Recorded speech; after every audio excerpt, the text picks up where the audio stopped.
Hi, I am B.R. Gautam, a PGT English teacher of our convent school. So look here, I am now in the campus of our convent school.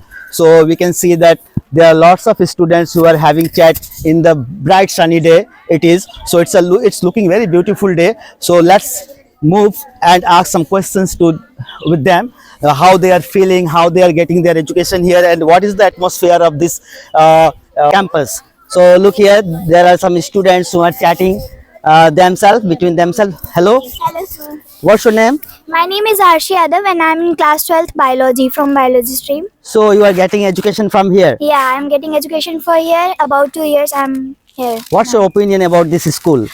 I think so in this area of the Gorakhpur, it's the best school for me. Wherever I have learned or I have studied about here, because there is too much environment which was considerable for us, because the teachers are too much concerned, the teachers are too much helpful for us also, because it's the time period which are going for the practicals or vivas. They are helping us lot about all the things. There are too much big playgrounds and all the things. It's like a greenery you can see here, and there are a lot of children too, my friend mates too. They are helping us lot and we are to engage with each other. Okay.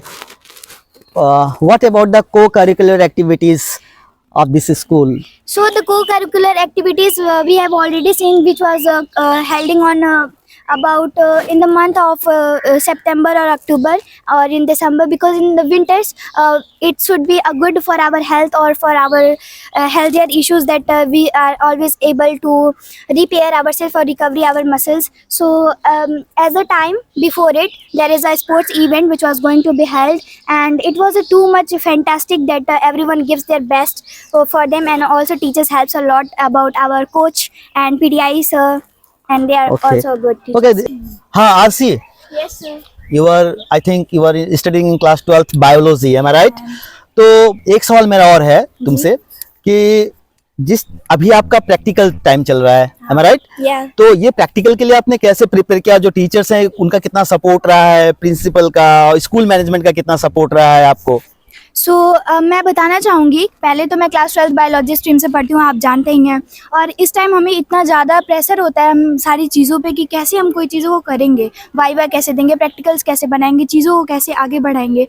But the best thing in this school मैंने देखा है कि the teachers which are helping a lot in everything, वो इतने ज़्यादा kind है, इतने ज़्यादा हम्बल है हम सभी बच्चों के प्रति, कि वो हमें इतना ज़्यादा हर चीज़ में इतना ज़्यादा वो हमें हेल्प करते हैं. एज मेरा प्रैक्टिकल का टाइम था, मेरी बात मैं कर रही हूँ, मैंने उसमें थोड़ा सा मेरा करेक्शंस थोड़े हो गए थे, गलत हो गया था उसमें, फिर उन्होंने मेरा इतना ज़्यादा हेल्प करके करेक्शन कराया, गलत हो गया था उसमें, फिर उन्होंने मेरा इतना ज़्यादा हेल्प करके करेक्शन कराया. मेरे वाइवास बहुत अच्छे गए हैं, टीचर्स ने मुझे इतना ज़्यादा अप्रिशिएट किया कि यू कैन डू इट.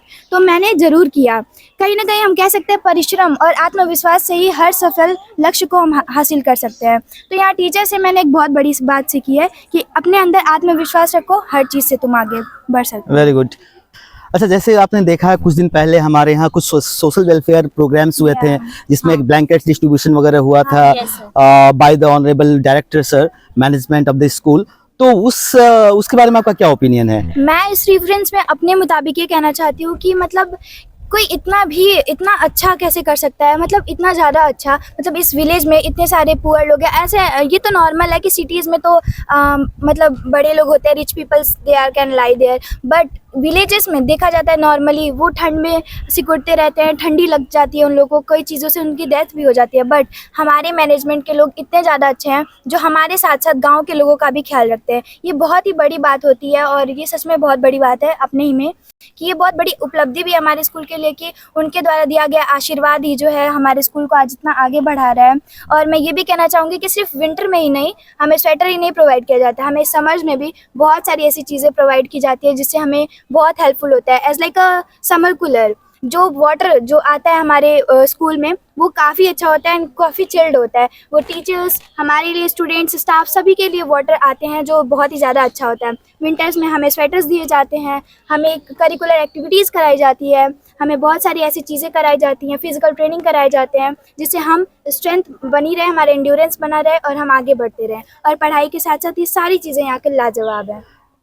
तो ये सारी चीज़ें तो लाजवाब है ही मेरी तरफ से। लेकिन अभी हाल ही में एक मैरिज हॉल बनाया गया है जो कि बहुत ही हाईटेक तरीके से उसे बनाया गया है, और वो भी आप लोग को पता है क्या, वो फ्री ऑफ कॉस्ट है, दिया गया है। साथ ही आप जानते हैं कि सिटीज़ में बहुत पैसे लगते हैं। अभी आप ज़्यादा दूर का नहीं, अपने ही डिस्ट्रिक्ट का ले लीजिए, गोरखपुर। पूरा Gorakhpur is like a hospital area बन चुका है। Yes, लेकिन yes. वहाँ पे सिर्फ पैसा पैसा और पैसा, सिर्फ पैसे पे ही सारी चीज़ें चल रही हैं। अगर आपके पास पैसा है तो मरीज है, पैसा नहीं है तो वो मरीज नहीं है आपके पास। लेकिन हमारे यहाँ हमारे मैनेजमेंट के थ्रू डायलिसिस सेंटर खुलवाया गया है जो इतना ज़्यादा अच्छा है, प्लस फ्री ऑफ कॉस्ट भी है। इससे Wow. बड़ा बेस्ट पॉइंट आप लोग को क्या चाहिए? एंड इतनी ज़्यादा अच्छी चीज़ें और फैसिलिटीज़ दी जा रही हैं, मेरे साइड से तो एकदम बेस्ट है ये स्कूल। जैसा कि इस बच्ची ने बताया है कि यहाँ पे एक डायलिसिस सेंटर है और वो डेडिकेटेड है, जो सोशल समाज के जो ऐसे लोग हैं जो बहुत गरीब हैं, दे कांट अफोर्ड डायलिसिस, तो उनको ये पूरी तरीके से डेडिकेटेड है। और साथ ही साथ जो है यहाँ पे आप देखेंगे कि विवाह भवन का निर्माण किया गया है और काफ़ी सुंदर तरीके से, हाईटेक तरीके से उसका निर्माण किया गया है।